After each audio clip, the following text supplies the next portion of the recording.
आंध्र प्रदेश के वजीर आला चंद्रबाबू नायडू ने अवाम को कानुमा की मुबारकबाद दी। वजीर आला ने कहा कि मवेशी हमारी असल दौलत है। कानुमा फेस्टिवल हमें मवेशियों की पूजा करने का फराइज़ा सिखाता है। चंद्रबाबू नायडू ने कहा कि मेरी ख्वाहिश है कि किसान इन इक़दार को बरकरार रखते हुए आगे बढ़े। उन्होंने कहा कि अगर हम मवेशियों की अच्छी देखभाल करेंगे तो कुदरत भी मेहरबान होगी।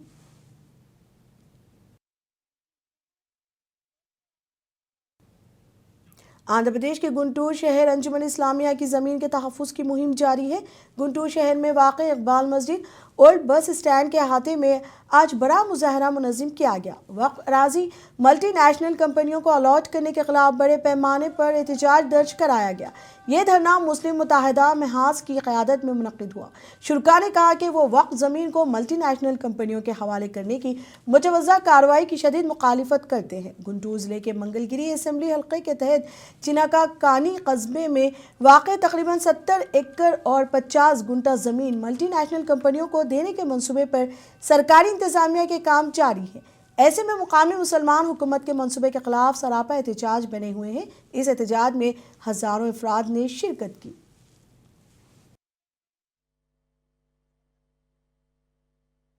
रिपोर्ट जो पहले गवर्नमेंट हमारे हाथ में आते नहीं अंजुमन से बाहर जाकर 10 रुपये आएंगे बस हमको बहुत मुसलमान बात होता है वो तो आना करूँगे अंजुमन के कंट्रोल में रहना गवर्नमेंट को हिसाब से नहीं हैंड ओवर करना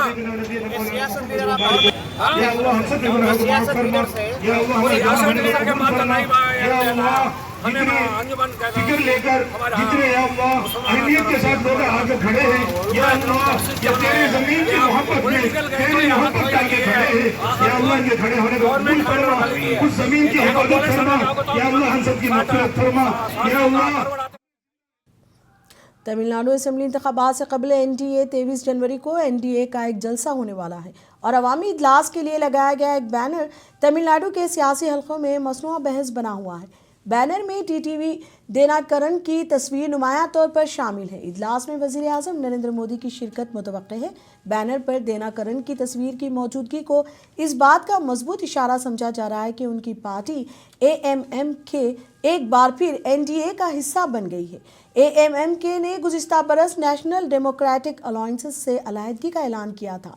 हालिया महीनों में दिनाकरन की एनडीए में वापसी से मुतालिक क़यास-आराइयाँ जारी थी। इसी दौरान इत्तलात थी कि दिनाकरन और बीजेपी क़यादत के दरमियान बातचीत जारी है।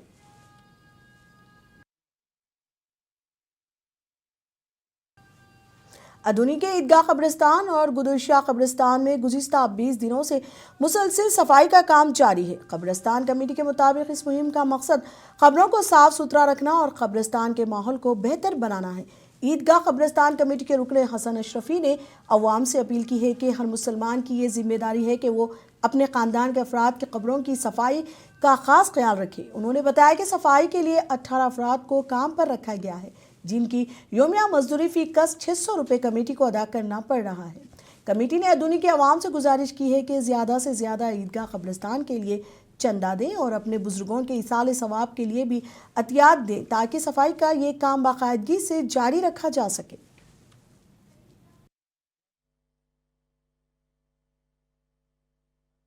ये काम चालू होगा। कब्रिस्तान का साफ सफाई का कम से कम 3 हफ्ते हुआ और यहाँ काम चल रहा है। दोनों कब्रिस्तानों में काम चल रहा है।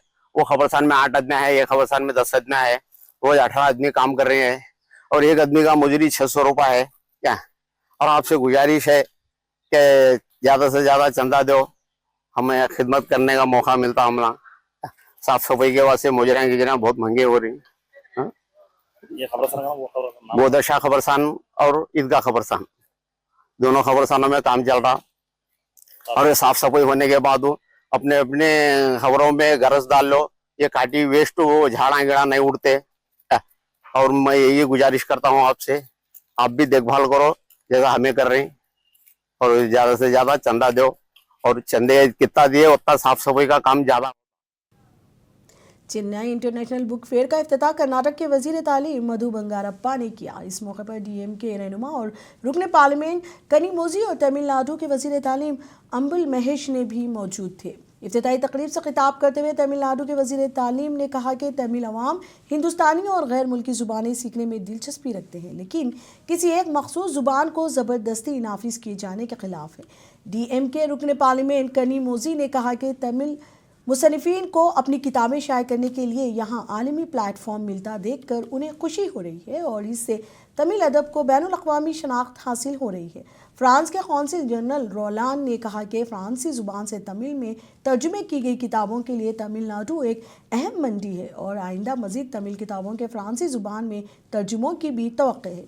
चेन्नई इंटरनेशनल बुक फेयर में मुल्क भर के 200 से ज़ायद मुसन्निफीन की किताबें शाये की जा रही हैं, जिनमें 90 से ज़ायद तमिल मुसन्निफीन की तख्लीक़ात भी शामिल हैं।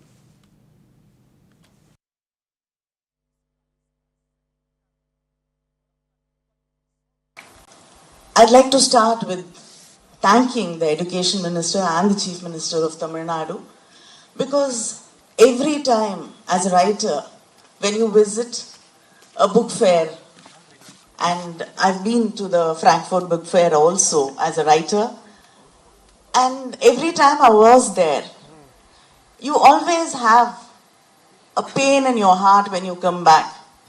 When will my state do this?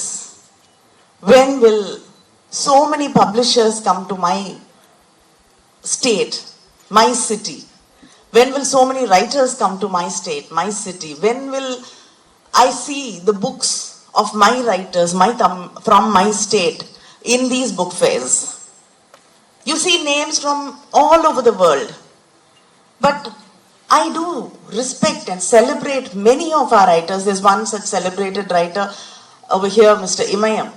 And I am proud to tell you that France has a large delegation of about 10 foreign professionals and authors, comprising also industry experts, that have traveled all the way to Chennai to meet their counterparts and celebrate books at the heart of cultural exchange between France and India. He's not only just a school education, not only just an education minister in Karnataka, he is a warrior to protect the culture of the education, because we know we share the dais with a renowned press and media kind of thing, where we argued on SCP versus NEP, like how we are against NEP, why we are against NEP. See, again we are telling the Tamil Nadu people's intentions, we love all languages. We love all the 22 languages mentioned in our 8th schedule in our constitution. But we are against the imposition of the languages. We love to learn all the languages. Tamil Nadu के नायब वज़ीर आला Udhayanidhi Stalin ने रिवायती जलीकट्टू मुकाबले का बाकायदा इफ्तिताह किया। मदुराई के करीब मंजामालाई नदी के किनारे ये रिवायती खेल मुनक़िद हो रहे हैं। इस मौके पर DMK कारकुनान ने नायब वज़ीर आला का इस्तकबाल किया। पोंगल त्यौहार के सिलसिले में जलीकट्टू के 3 बड़े मुकाबलों में से दूसरा मुकाबला पालमेडू में मुनक़िद हो रहा है, जिसमें सरकारी अदाद-ओ-शुमार के मुताबिक 1000 से ज़ायद बैल और बैलों को सुधाने वाले तकरीबन 500 खिलाड़ी शरीक हैं। मुकाबले के दौरान सिक्योरिटी के सख्त इंतजाम किए गए हैं और 2000 से ज़ायद पुलिस एहलकार तैनात हैं। तिब्बी टीमों के मुताबिक पहले दिन के मुकाबले में 57 अफराद जख्मी हुए, जिनमें बैल काबू करने वाले और तमाशाई दोनों शामिल हैं, जबकि 11 अफराद को मदुराई के अस्पताल मुंतकिल किया गया।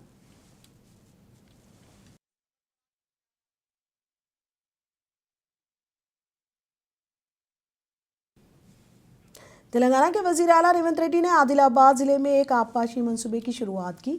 बोराज मंडल में हथीघाट के मुकाम पर चीना का कोराटा लिफ्ट इरिगेशन स्कीम का इफ्तिताह हुआ है। CM रेवंत ने यहां से मरकजी नहरों में पानी छोड़ा। इस मौके पर वजीर आबपाशी उत्तम कुमार रेड्डी, जिला के इंचार्ज वजीर जौपल्ली कृष्णा राव, जिला कलेक्टर राज ऋषि शाह, आदिलाबाद के रुकन असेंबली पायल शंकर के अलावा दीगर अवामी नुमाइंदे और सरकारी ओहदेदार मौजूद थे।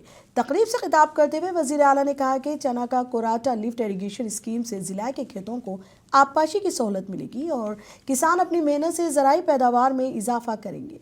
उन्होंने इस मंसूबे को इलाके की तरक्की और किसानों की खुशहाली के लिए एक अहम कदम करार दिया।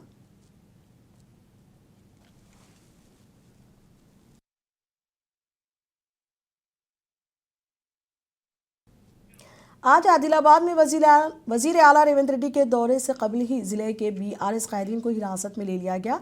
साबिक रियासती वजीर जोगू रामना ने मुंसिफ टीवी से बात करते हुए कहा कि minority pre matric girls hostel की इमारत में रजिस्ट्रेशन ऑफिस मुंतकिल किए जाने के खिलाफ बीआरएस कायदीन का आज दफ्तर अक़लियती बहबूद का घेराव करने का इरादा रखते थे।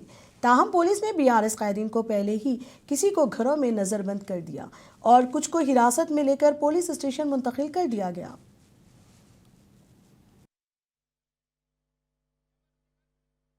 आदिलाबाद में चाणक्य कोरट्टा बैरेज का आज इनाग्रेशन है, इसलिए आदिलाबाद में रेवंत रेड्डी वज़ीर आला का आज दौरा है।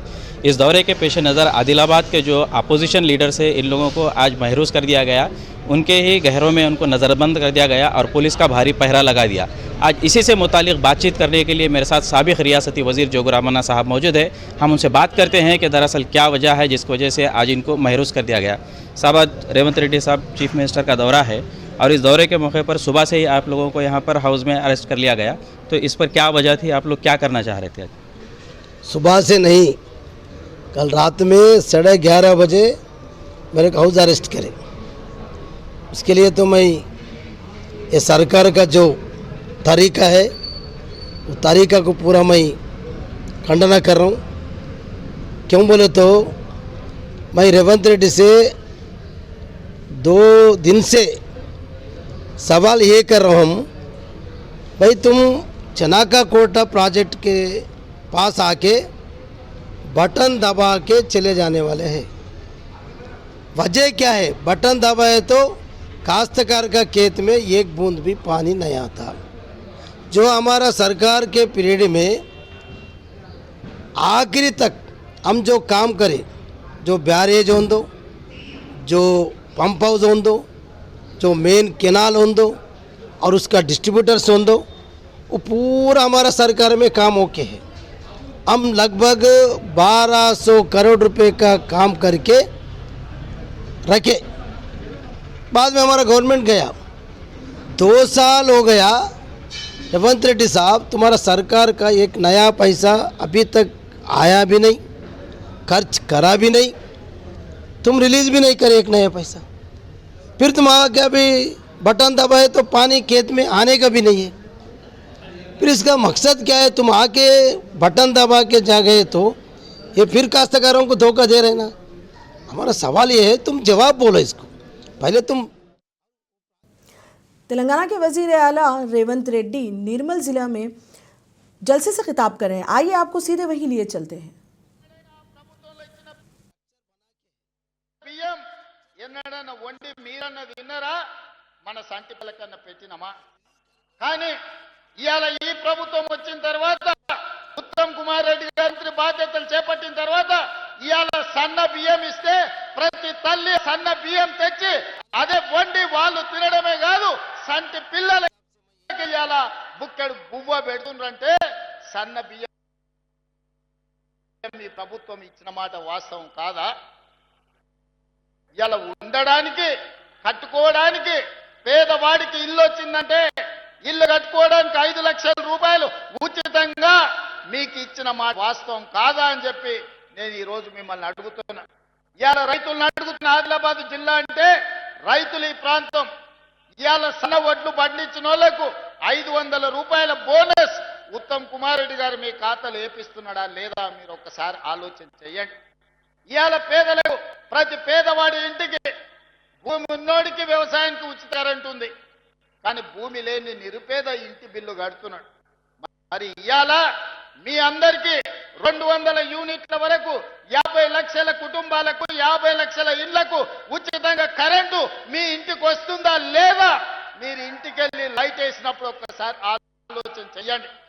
ఇవాళ మా అక్కలు ఉండ్రీడ, ఆ ఎల్ల అమ్మగారి ఇంటికి పోవాలన్నా, అమ్మవారిని దర్శించుకోవాలన్నా, బాసర మందిరానికి పోవాలన్నా ఇంటి ఆయన ముందలనో కన్న కొడుకు ముందలనో చేయి చాపాల్సిన పరిస్థితి. ఆయన దసరాకి అడిగితే ఉగాది ఓదుపో, ఇప్పుడు ఎంత తొందర ఉంది మీ ఇంటికి పోకపోతే కొంపలు మురుగుతున్నాయని ఇంటి ఆయన అంటే కళ్ళల్లో నీళ్లు పెట్టుకొని మా అమ్మలు మౌనంగా ఉండే. కానీ ఇవాళ ఇంటి ఆయన బాయికాడిపోతే అమ్మగారి ఇంటికి చూసి సాయంత్రం లోపల ఇంటికి వచ్చే పరిస్థితి వచ్చింది. ఇవాళ ఈ రాష్ట్రంలో నేను అడుగుతున్న మా అక్కల పక్కన మీరు ఆలోచన చేయండి. మీ తమ్ముడు ఈ రాష్ట్రానికి ముఖ్యమంత్రి అయిన తర్వాత ఆర్టీసీ బస్సుల్లో ఉచిత ప్రయాణం మీకు ఇయ్యలేదా? రాష్ట్రం నలుమూలల అమ్మారింటికే కాదు, భద్రాచలం రాముల వారిని దర్శించుకోవాలన్నా, యాదగిరిగుట్ట లక్ష్మీ నరసింహస్వామిని దర్శించుకోవాలన్నా ఇవాళ మీరు ఉచిత బస్సు ప్రయాణంలో చేస్తలేరా? మీరు ఒక్కసారి ఆలోచన చేయండి అలారా.